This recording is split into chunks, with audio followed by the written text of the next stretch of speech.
ሰላም እንዴት አላችሁ ወዳጆቼ? እንዴት ከርማችኋል? እንዴት ሰንብታችሁልኛል? እኔ ያለሁኝ እግዚአብሔር ይመስገን ሰላም ነኝ። ዛሬም በአዲስ ፕሮግራም ተገናኝተናል። እንግዲህ አንድ እህታችን እዚህ ጋር ምን ብላለች? ሜሊዬ ስለ ሜኖፖዝ ወይም ደግሞ ስለ ማረጥ ምን ትያለሽ ስትል ጠይቃኛለች።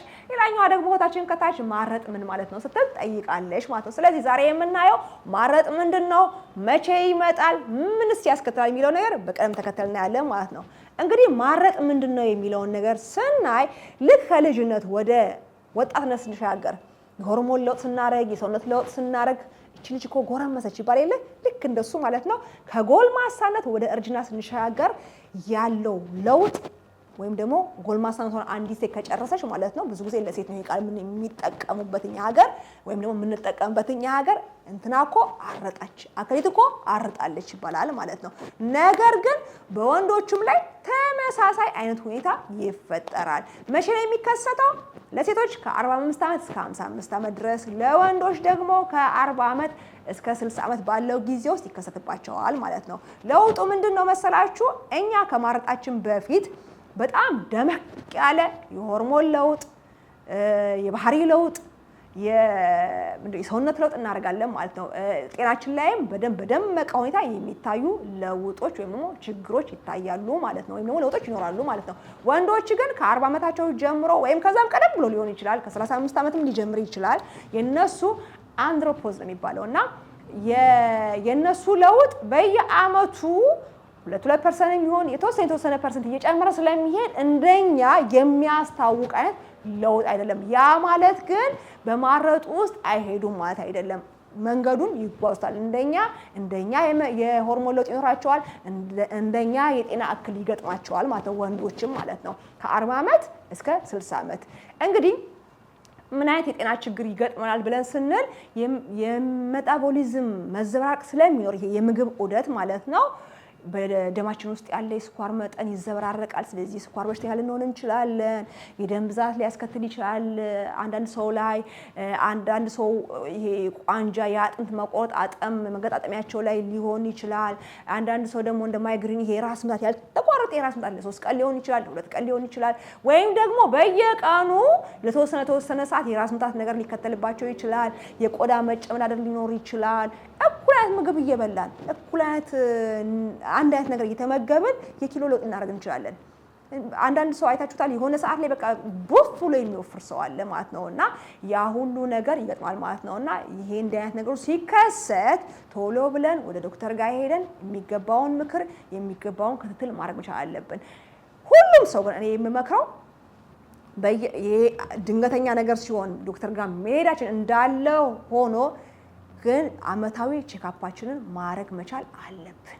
በተለይ ደግሞ ከ40 ዓመት በላይ የሆነ ሰው በቃ ይሄንን አይነት ነገሮችን መጠበቅ መቻል አለበትና በየጊዜው አትሊስት እንደው በየ6 ወር ነው የሚባለው እንደው አትሊስት በአመት አንዴ እንኳን ወደ ዶክተር ጋር ሄዶ የጤና ቼክአፕ በጣም ማድረግ ይገባል ማለት ነው። ቅድም ደግሞ ያልነገርኳችሁ በወንዶችና በሴቶች ልዩነት ሴት ልጅ መውለድ ታቆማለች ማለት ነው። ልክ ከ45 ዓመት እስከ 55 ዓመት ባለው ጊዜ ውስጥ ማለት ነው። ወንዶች ግን እስከ መጨረሻው ጊዜ እንደ ሰውየው አቋም ለምሳሌ አክቲቪቲ የሚያደርግ ከሆነ ስፖርት የሚሰራ ከሆነ ዳይት የሚያደርግ ከሆነ እንደ ሰውየው አቋም የሆርሞን ለውጥም ሆነ የጤና መከሉ ቀስ እያለ ስለሚመጣበት ለአንዳንድ ሰው ላይ እንደውም ሳይታይ ሁሉ ምንም አይነት ለውጥ ሳይኖር በፊት እንደነበረው ስለሁሉም ነገር ፍላጎት እያለው ማለት ነው የጤናም ችግር ሳይገጥመው ሊሻገር ይችላል ማለት ነው።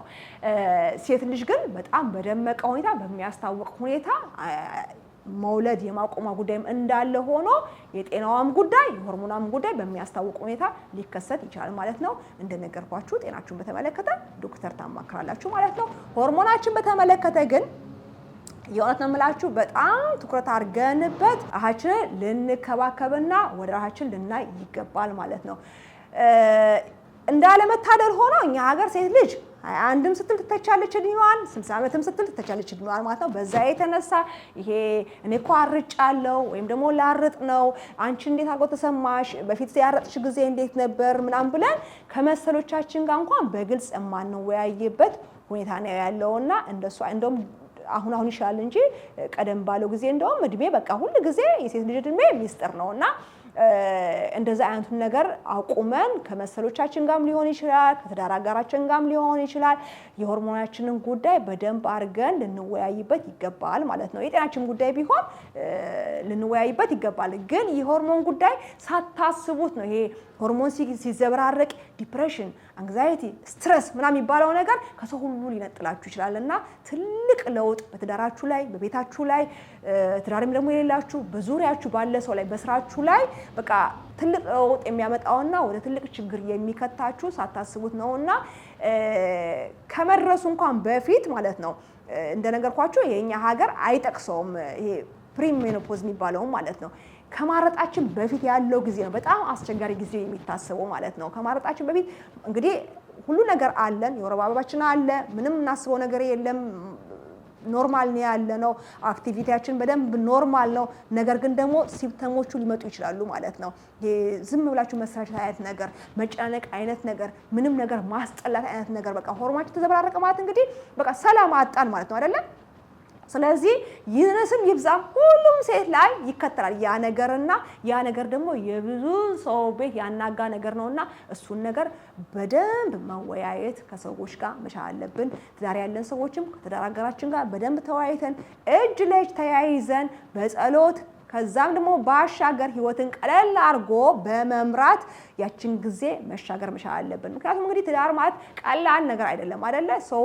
አይደለም ቀርቶ ይሄ ከአንድ አመት እስከ 5 አመት ሊፈጅ የሚችለው ማለት ነው ለምሳሌ 45 አመታችን ላይ ከጀመረ ወይም 50 አመታችን ላይ ከጀመረ ማለት ነው ሜቢ ለአንዳንድ ሰው 51 አመቱ ላይ ሊቆም ይችላል ለአንዳንድ ሰው 53 ላይ 2 አመት ሊሆን ይችላል ለአንዳንድ ሰው 5 አመት ሊፈጅበት ይችላል ማለት ነው ያችን ትንጥዬ ጊዜ ማለት ነው ትንሽ ጊዜ በደም እጅ ለእጅ ተያይዞ ተደጋግፈን ማለፍ መቻል አለብን ማለት ነው የብዙ ሰው ችግር እንደመሰላችሁ ባሌ ቦታ ባልሰጠኝ ሁኔታ ላይ እንዴት ተደጋግፌ ማልፈ የሚባል ነገር አለ ባሎቻችሁ ራሱ በጣም ይቀየሩባቸዋል ለምን መሳችሁ ያን እምላችሁ አንዳንዴ ራሳችን ሴንሲቲቭ ነን ለምን የሆርሞን ለውጥ አለን ብያቸዋለሁና ብዙ ጊዜ ለችግሮች በጣም ቅርብ ነን በቃ ሁሉን ነገር በጣም ነው የምናገነው ማለት ነው ከበፊቱ ጸባያችን እንቀየራለን ግን የሆርሞን ለውጥ ወልደንም አይተነዋል አይደለ ዲፕሬሽን ለምሳሌ አንዳንድ ሰው ወልዶም ያያልና የዛን ጊዜ ግን ነገሮች ስሙዝ የሚሆኑት ለምንድነው ባሎች አንድ አይነት ሁኔታ ላይ ስለማይሆኑ ማለት ነው ትዕግስት አላቸው ይንከባከቧቸዋል የምትሏቸው ነገር ይሰማዋቸዋል ሁሉ ነገር ጥሩ ሆኖ ባልተጋነነ መልኩ በቆንጆ ሁኔታ አዲስ ህይወት ነው አዲስ ልጅ አለና ደስ በሚል መልኩ ልታልፉ ትችላላችሁ ከጎናችሁ ሆነው ባሎች ማለት ነው ዚህኛው ጋር ስንመጣ ማረጥ ላይ ግን ስንመጣ ማለት ነው ወንዶችም ተመሳሳይ ሁኔታ ስለሚያሳልፉ የሆርሞን ለውጥ ስለሚኖራቸው እነሱም የጤና እክል ስለሚገጥማቸው ይነስም ይብዛም ማለት ነው ያንን አይነት እንክብካቤ ላታገኙ ትችላላችሁ ማለት ነው ትዕግስት አይኖራቸውም ይሰላቻሉ አክቲቭ አይደሉም ወጥተው ለመስራት ለምን ነገር ፍላጎት የላቸውም እና እንደ ድሮ ነገሮች ቁጭ ብላችሁ የምትፈቱበት ዘዴ ሊቆም ይችላል ምክንያቱ ደግሞ አትፈዱባቸው እነሱም ተመሳሳይ ሁኔታ ላይ ስላሉ ማለት ነው ስለዚህ ያንን ነገር ደግሞ ተመሳሳይ ሁኔታ ላይ መኖራቸውን አንዳችሁን ካልተረዳችሁ ማለት ነው እድሜያችንን በግልጽ ተናግረን ማለት ነው ያለብን ሁኔታ በግልጽ ተነጋግረን መወያየትና መተሳሰብ ካልቻለን ትዳር ሊናጋ ይችላል ትዳር ሊፈርስ ይችላል ማለት ነው ስለዚህ በጣም በጥሞና አንዳችን ለአንዳችን በመተሳሰብ ይችን ጥንጥዬ ጊዜ እንኳን አይደለም ይችን ትንሽ ጊዜ ቀርቶ ሰው ፓራላይዝ እንኳን ሆኖ እስከመጨረሻው አንዱን የሚረዳበት ሁኔታ አለና ይሄ ደግሞ በጣም ጥቂት ጊዜ ነውና ያችን ጥቂት ጊዜ በመተሳሰብና በመደጋገፍ ብናልፍ ብይላለሁ ለምን መሰላችሁ ይሄን በጣም አተኩሬ የምነግራችሁ እኔ ቤተሰቦቼ ተለያይተዋል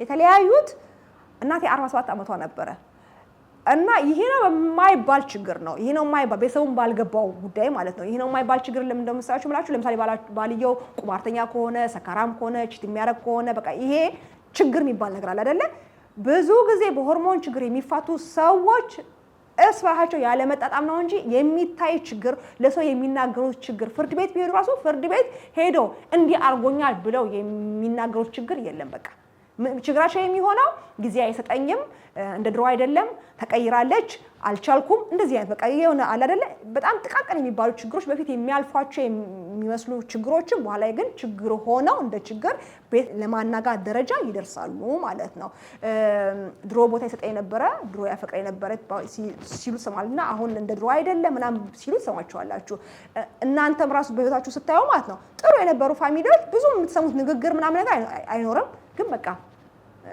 በቃሽ እንፋታ የሚባል ነገር አለ። ይሄ ደግሞ የሚከሰተው ረጅም ጊዜ አብረው የኖሩ ባለትዳሮች ነው ማለት ነው። እኔ ቤተሰቦቼ 22 ዓመት በትዳር ቆይተዋል። ከዛ በኋላ ግን እንዳልኳችሁ ይሄ ነው በማይባል ችግር እናቴ 47 ዓመቷ ላይ ያለ ነው የተለያዩት ማለት ነው።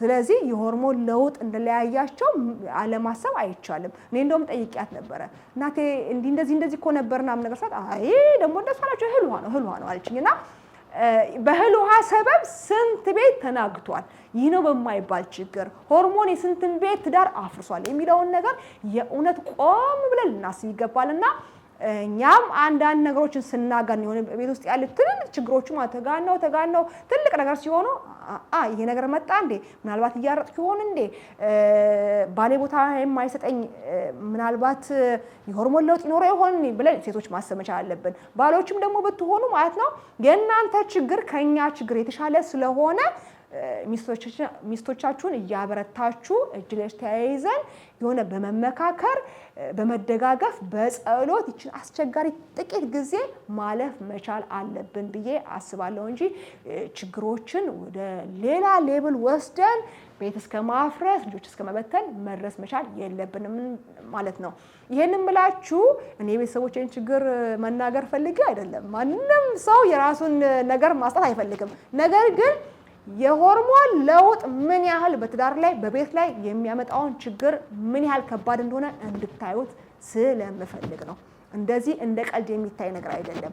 ያልደረስን ሰዎች ለዛ ጉዳይ ራሱ የደረሱ ሰዎችን የገጠማቸው ሰዎች ሲያወሩ ነግ በኔ ነው ብለን መስማት መቻል አለብን። ምክንያቱም ትላንት 16 ሆነ ብለን 26 ዓመት ትልቅ በቃ ተአምር መንፈጠር መስሎን ነገር ግን 26 ዓመት እልፍ ያለ ስንቶቻችን ነን? 30 ዓመት እንደዚህ ያልፋል። 40 60 70 ዓመት ነገ ነውና የሆኑ ሰዎች የሆነ አይነት ችግር ሲያሳልፉ ሲያርጡ እንዴት ነው የሚያረግሽ እንዴት መች ነበር የጀመረሽ ምናምን ብሎ በደንብ በግልጽ ማውራት ባልና ሚስት በደንብ እድሜን ግልጽ አርጎ አውርቶ እንዴት ነው ይሄ ነገር እንዴት ነው ማድረግ ያለብን ብሎ በደንብ ተያይዞ ተደጋግፎ ለማለፍ መሞከር። ከምንም ደግሞ በላይ እኔ ይሄ ስትረስ ምናምን ሲገጥም ራሱን የሚያክመው ባለቤት ነው ብዬ አስባለሁ። በምን በጸሎትና ህይወትን ቀለል በማድረግ በቃ ቀለል ስላችሁ የእውነት ቀለል በጣም ያስቸግራል አውቃለሁ። ግን እለት መኖር ማለት ነው የበየቀሯን ብቻ በመኖር ማለት ነው። ብቻችሁን የምትኖሩ ሰዎችም ማለት ነው የትዳር አጋር የሌላችሁ ጓደኛ የሌላችሁ ከዙሪያችሁ ማለት ነው የሌላን አይነት ሰው ችግር የመስሪያ ቤት ችግር ቤታችሁ ይዛችሁ ላለመምጣት መሞከር፣ የእህት የወንድም ችግር የእናት የአባት ችግር ቤታችሁ ይዛችሁ ላለመምጣት መሞከር። አንድና አንድ የራሳችንን ችግር ብቻ እንድናይ ራሳችንን እንድናዳምጥ። ራስን ማዳመጥ ደግሞ ማለት ይሄ በዝምታ ውስጥ ቁጭ ብሎ ምናምን ብቻ ሳይሆን ምንድነው ከባድ ነገር ከነገር ነው የምናዳምጠው ከባድ ነገር ነው። ስለዚህ ቀላል ነገር ለአእምሮአችን ለመንገር መሞከር። በቃ ችግር አለ፣ አዎ ችግር አለ፣ ነገ በጊዜ ይፈታል። በቃ ከጸሎት ጋር እንደዚህ አይነት የህይወት መርህን እየተከተልን ህይወትን በማቅለል ማለት ነው ይችን አስቸጋሪ ጊዜ ብቻችሁን የምትኖሩም ሰዎችም ባለትዳሮችም ብታልፏት ብዬ እላለሁ። እንግዲህ ስለማረጥ ዛሬ ትንሽ አብዝቻለሁ። ነገር ግን ከችግሩ አንፃር እንደውም እኔ ጥቂት የተናገርኩትኝ የእውነት በዚህ ዙሪያ የሚያውቁ የጤና ባለሙያዎች መጥተው በደንብ ቢናገሩ በጣም ደስ ይለኛል። ብዙ ሰው ያልተናገረበት ነገር ግን ደግሞ የብዙ ቤት ሰው የትዳር መፍረስ መንስኤ የሆነ ነገር ነውና ይህንን ነገር እንደ ቀልድ ባይታይ ብያለሁ። ለዛም ነው እንግዲህ ዛሬ በዛ አርጌ ያወራሁትኝ። ለማንኛውም ለዛሬ የነበረኝ ስለማረጥ ፕሮግራም ይሄን ይመስል ነበረ። በሌላ በቆንጆ ፕሮግራም ደግመን እስከምንገናኝ አዲስ የሆናችሁ ቻናሌን ከወደዳችሁ ሰብስክራይብ ማድረጋችሁን እንዳትረሱ። ፕሮግራሜን ደግሞ ካደነቃችሁ በላይክ ፍቅራችሁን ግለጹ። እንደምን ጊዜውም አስተያየታችሁን በመጻፍ አብሮነታችሁን አሳዩን ብዬ እላለሁኝ። በሚቀጥለው ሳምንት በቆንጆ ቪዲዮ ደግመን እስከምንገናኝ ሰላም ሁኑልኝ። ባይ ባይ።